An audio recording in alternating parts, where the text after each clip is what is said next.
talk I with you love and it. to I meet love it. you got something really exciting coming up with Rodiga on the 21st here in Maine. But before we get into all those shows and Yeah. everything you got coming up, could you start from the beginning and maybe talk about how you got started making music?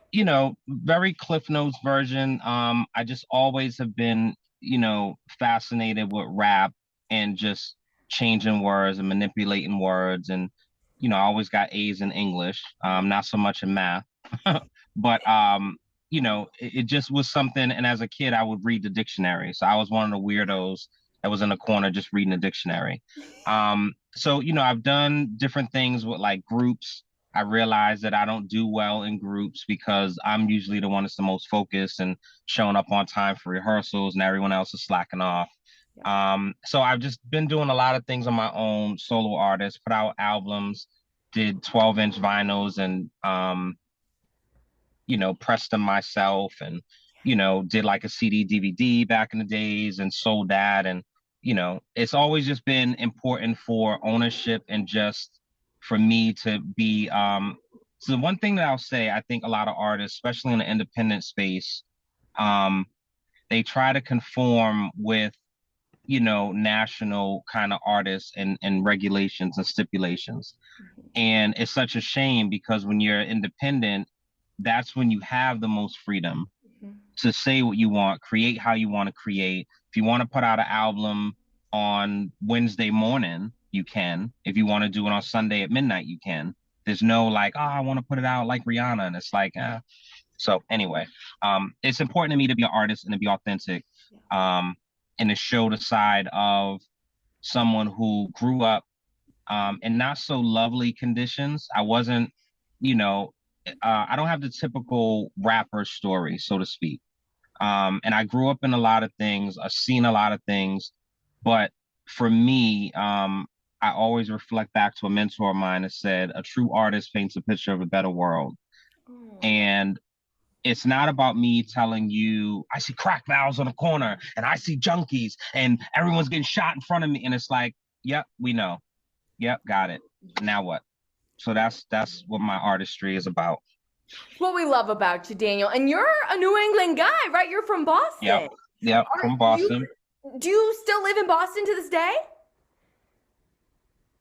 Yep. So I live in Boston. I'm in Mattapan now. I'm originally from Roxbury. Yeah. And growing up, I never visited Mattapan and didn't really like Mattapan. And just as life would have it, now that's where I live and bought a house. So it's just funny. God has a very funny sense of humor. Yeah. But I'm in Boston right now, and when I'm done talking to you, I'm going to jet set over to get a train to New York because we have the Brooklyn show tonight. Yes. So yeah. Love that. What would you say the hip hop scene is like in Boston right now? It's interesting. I think there's some guys that's really doing it on a national level, that's obviously drawing attention to those that are not on that space. Um, I think that there are more people working together, which is dope in different parts of the city and people that maybe had beefs once upon a time. The music is bringing them together. Um, and I don't know if we have like a Boston sound, but I think with the way hip hop is and rap music is, I don't even know. It's such a melting pot where somebody from New York sounds like they're from Tennessee, and someone from LA sounds like they're from Canada, and it's like, you know, but and it's so cliche. There's so many talented people who either were really grinding at a certain point, but life gets in the way and you kind of lose that hunger. And then you have kids and a family, you move on. You have people who are not the most, and I'm going to preface this, not the most talented skill wise, but they're determined and they never give up. Yeah. And the consistency is what matters. You have those, and you have people that kind of just started and they're trying to figure it out. And then you have people who are doing it simply as a hobby, but they know they have a gift. So you have all those entities kind of, you know, circulating around. Sure. Well, as you mentioned, after we speak, you are headed to New York, kicking off the run of shows with Rod Digga. How do you feel about kicking that off? It's dope. Rodriguez is someone who I always, thought was really dope, and I would have loved to have seen, the peak of where. But again, I think probably life gets in the way, right? But Mhm. she is so dope, and she's so authentically herself. Um, and especially nowadays with women, and there's always I always love that women have a platform and they're able to be themselves authentically. And I'm not a prude, so Mhm. sexual talk, I'm all for it, right? I love it. Give I me love more it, of in it. fact. However, it's like, I just love having, so back on Rod Digger, you had Rod Digger, you had Missy, Yeah. you had Trina, you had Little Kim, you had Foxy. It was such a variety of like, oh, I can go here for this. It's like going to an all you can eat. And it's like I'm taking a little shrimp, a little chicken. Yeah. So it's so dope to see her live as a fan Yes. and then to share the stage with her. And I'm taking this very, very seriously. I've been rehearsing every single day, multiple times a day. Um, I just finished rehearsing before I got on with you. Uh-huh. And there's actually a track that was done to help promote the tour. And so I'm actually on a song with Rod Digger. They sent me a sneak peek of it last night. We're gonna shoot a video for it actually when we get to Connecticut. Amazing. Um, so that's gonna be dope. But Yeah, I'm that's excited, super excited. exciting. You should be excited, Daniel. I know you've been getting ready for this. You're about to crush it tonight. Tell me all about the show that we get to see, though, this Saturday in Bangor. What are the details on that? So I know, I just the actual name of the place, I completely I it believe just you're at G-Force Laser Tag. G-Force, yes. So, and for any other information, feel free to go on my website, daniellarent.com, DanielLaurent. Or you could search up Full Blast Booking, which that's the agency that's putting this together. And shout out to Kenny Mercer, who's the man behind it. The whole point of this is to gain awareness and support for mental health. Yes. So I believe that they're partnering with Mental Health Connecticut, Yes. and they've raised like over $11,000 for them, which is like unbelievable.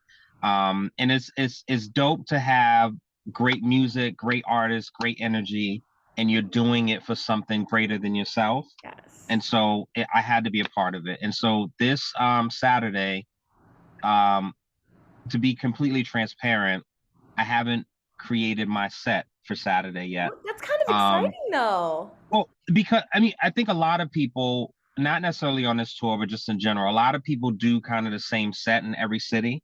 Right. I just have a thing as an artist where I've never done the same set twice. Wow. So even if it's like changing an order, switching a Yeah. song, like what I'm doing in Brooklyn, I'm doing completely something different in Revere. So I Wow. haven't figured out Connecticut yet. So, um, you know, well, Yeah. let me ask you this: Yeah. what's one of your just off the top of your head, what's one of your favorite hip hop songs?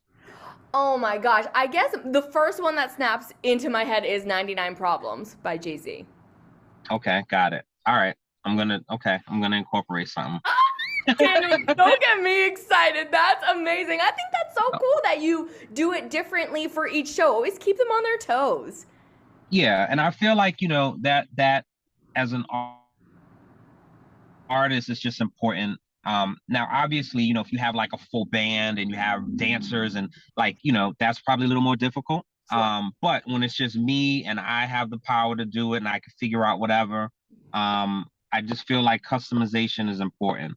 Absolutely. And also, I think with this thing, because there's so many different artists and the way it's arranged, you have to kind of send in your set per se ahead of time, right? But I'm used to having two sets that I bring with me to a show, and depending on the crowd and what's going on, I'll pick one. So Cool. like if the crowd is like, 99 guys and one girl, I'm not gonna do a full set of hey, beautiful lady, Sure. hey, because it's kind of goofy, right? And also, if there's a bunch of women, I don't necessarily want to be talking, rah, hit you in the head with a hammer, rah.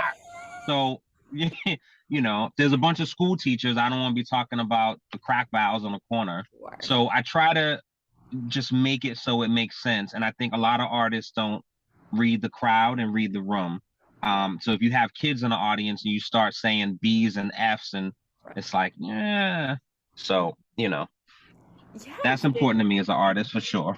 that's really cool. Well, I'm glad you talked about that, and also that you mentioned the fact that it is a fundraiser, proceeds going to help mental health. What inspired you to do something for that cause in particular? Um, I think, I've done therapy probably 7, 8 years out of my life. I'm not currently doing it because I think a lot of times people just say therapy. Now it's still a stigma attached to it, especially in the Black community, but it's not as stigmatized thanks to certain people. I know Taraji P. Henson, Charlemagne the God, Shanti Dowes with Silence the Shame. There's a lot of people doing a lot of great work in that space.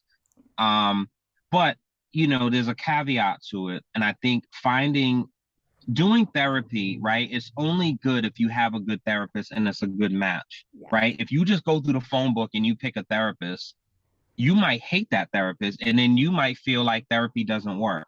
So I think that part of the journey of therapy is finding a person that is a good match and it makes sense and works, right? And so I say all that to say I'm not in therapy currently, because I decided that the person that I was using wasn't the best match for me. And with everything happening, especially with COVID, there is a shortage of therapists. But it's dope that you can do stuff online too. You can do a lot of telemed and stuff. But I say all that to put a bow on it. I believe in it. I've been an advocate for it in my music, just in my conversations, and so it made perfect sense. With like, oh, this is an opportunity, and this is what it's for. Oh, sign me up. Yeah. So it was dope. And I again, I love Rod Digger. If it was another artist that was on it, I might have maybe done like a spot date here and there, but I'm like, oh, I get the chance to be in different cities with her. Oh my God. So, No brainer. you know, Yes. anything short of like bringing her coffee and donuts, like sign me up. I love that, Daniel. You guys are going to have so much fun together the next few days for sure. I know in addition to music, you Yes. also have a podcast called Wedlocked and Loaded. Yes. I love the name. Yeah. Please tell So me all about Wedlocked and this. thank you. So Wedlocked and Loaded is a podcast that I'm doing with my wife, Leah Nicole. We've been married and gone through a lot of turmoil. um, Probably, over 7, 8 years, right? We've been married 11 and a half, but we've gone through a lot in maybe like 7, 8 years. And we've also done marriage therapy, Mhm. um, and also individual therapy. And I think one of the reasons for doing a podcast, one, I think it's time for it. Mhm. Um, and we are in such a space where it makes sense and we are genuinely friends and Yeah. we have dialogue. And when people are around us, they really like are entertained. They're like, you guys need your own show. You guys need something, blah, blah, blah. So a lot of what we try to do is we'll infuse the things that we learned in therapy and have that in a conversation for people that either A, are going through therapy or have no interest or don't think it's for them. We try to put the medicine in the candy. So, even the episode, it comes out every Wednesday. It's on all streaming platforms. It's also on podbean.com. A new episode just came out this morning, and we don't really talk about a lot of hot topics per se. We'll talk about like relationship stuff or things that's kind of affecting us personally. But we did talk about the Tory and Megan thing, Mm.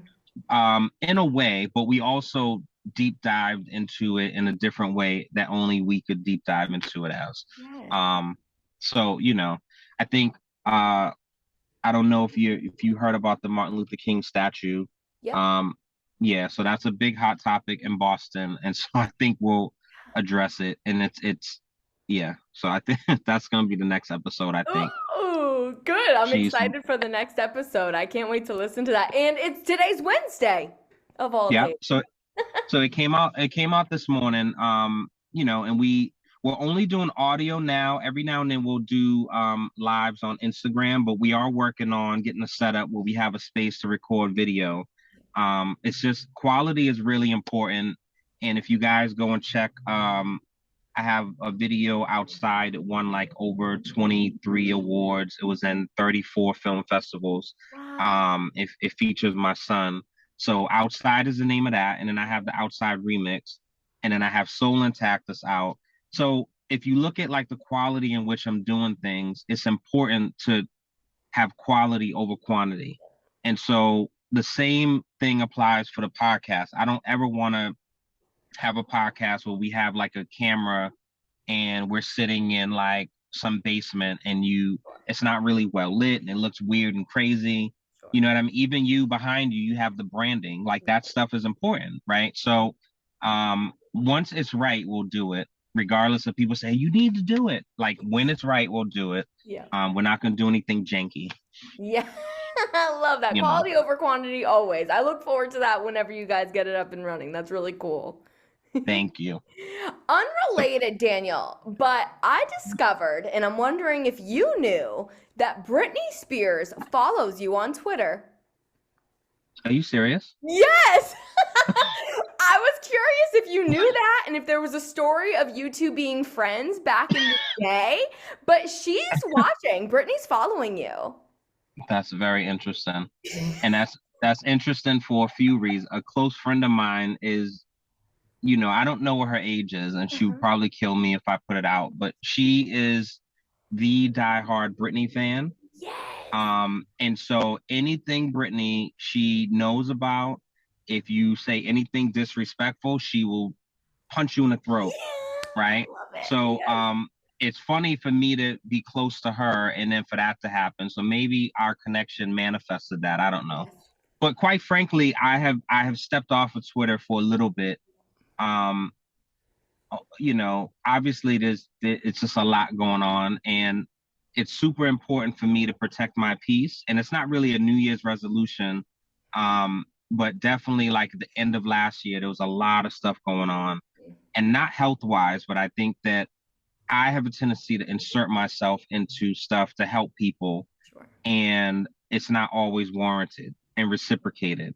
And so I'm protecting my peace. So one of those things is social media, obviously. It's no point of like going on your phone and opening something and getting upset for the rest of the day when you could have controlled, you know. Um, but I will go on there and say hi to her, Yes. because I think that's very interesting.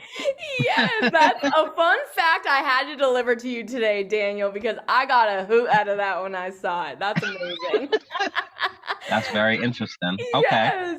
Well, after your run of shows with Rod Digga, what are the rest of your plans and goals for the year, Daniel? So, my aunt, who I love, I just talked to her a couple of days ago, and she said to just be mindful of putting stuff out Mm-hmm. until it's a thing because energy and all that type of stuff. Yep. And I'm like, you know what? That is true. That's a good reminder. Yes. So I'll answer it this way. So I have the tour, the video, the song that's attached to the tour. Um, there is a short film that I already shot that co-stars Leah, and it's called Cry for Me, and it's centered around domestic violence and sexual abuse. And that was inspired by a tragic situation that happened with a young woman here. Her birthday is actually tomorrow. Shout out to Sherelle Pringle and her family. I didn't know her, but I met her, and just that story it changed me for the rest of my life. So I was inspired to make this piece of art. That's gonna be being done. I'm gonna have a release for it in the movie theaters. Wow. Maybe March-ish. I don't know. Um, I can say I'm gonna do a residency for 3 days in Vermont. Amazing. And that's gonna be February 13th or something like that for like 3 days. Um, and then I have some other shows that I have that I just kind of confirmed and booked. Um, and then Black Dollar, which is on my hat. That is an idea and something that um I'm using clothing and music to help brand it, but it's really an idea and a concept. The dollar circulates in the Black community 7 hours or 6 hours actually, as compared to 15 days or 17 days from other communities. And there's reasons behind that, right? And it's not all necessarily racism, and structure, but it's a lot of mindset. So if there's plumbers, and there's a white plumber, a Hispanic plumber, a black plumber, there are a lot of black people that would just bypass the black plumber and go right to the white plumber and maybe the Hispanic, maybe. So anyway, short version of that is it's small business consultations that I'm doing. Because there's a lot of businesses, small businesses, that don't focus on the customer experience and the customer service. And what is your return policy like? And what does it mean when someone comes in a store and they have a complaint? So that's something that's in my wheelhouse, and I have over 20 years of experience in. And so that's what I'm really doing. And I'm going to lean into that more this year also after the show stuff wraps up. That's awesome, Daniel. Good for you. Lots of things to look forward to, and you're just Thank out you. here changing lives and being followed by Britney Spears. That's Thank you. awesome. Well, last but not least, here in Maine, our state motto is the way life should be. So I would like to know, according to you, what is the way life should be? The way life should be. I think the way life should be is everyone is intentional about being kind. Yes. And, it sounds kind of cliche, like intentionality is the only option, is the Black Dollar, motto. Mhm. Um, but being kind doesn't mean that you're a doormat, right? And that you're being abused by everybody. But just being kind is something that I think people are not intentional about doing. Mhm. So it could be anything from opening a door for an elderly person, helping someone cross the street. If you're in line and someone like doesn't have enough change for their groceries, and you can give them $3. If you see someone that's having a really bad day and you simply smile and say, "How are you?" Yeah. You know what I mean? Yes. I think being kind and it happened in the beginning of the pandemic, Mhm. I believe. But then it's all back to get out of the way, take your Yeah. mask off, blah, blah, blah. Yep. So I think, intentionally being kind is something that I would say. I love that, Daniel. We all should be more kind intentionally. That's, I think, key to that Yeah. sentence, too. That's really special. Well, thank you for Thank that. you. Thank you for your time today. And we obviously cannot wait to see you perform with Rodiga this Saturday in Bangor. Thank you. I can't wait. And Ah, again, I'm not just giving lip service. 99 problems will be incorporated. I'll just leave it at yeah! that. Daniel, you're awesome. I am so excited for that, and it was so great to meet you. Until we meet Thank again. you. Aw, Pleasure to meet you. Thank you so much. take Have care, a great Daniel. day. You too.